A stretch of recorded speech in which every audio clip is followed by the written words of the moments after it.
Do you know why in slang we call ears honey cages? No? Well, just look at what's coming out and you'll understand. I love this liquid ear cleaning method. So when you don't have a doctor on hand and you know a thing or two about it, you can do it yourself with a syringe, and it works just fine.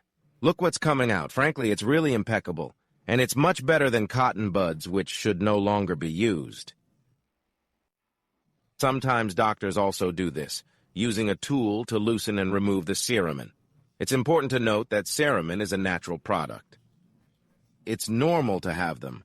It protects your ears from infection. It also helps lubricate the duct. But when there's a traffic jam, it can be a problem.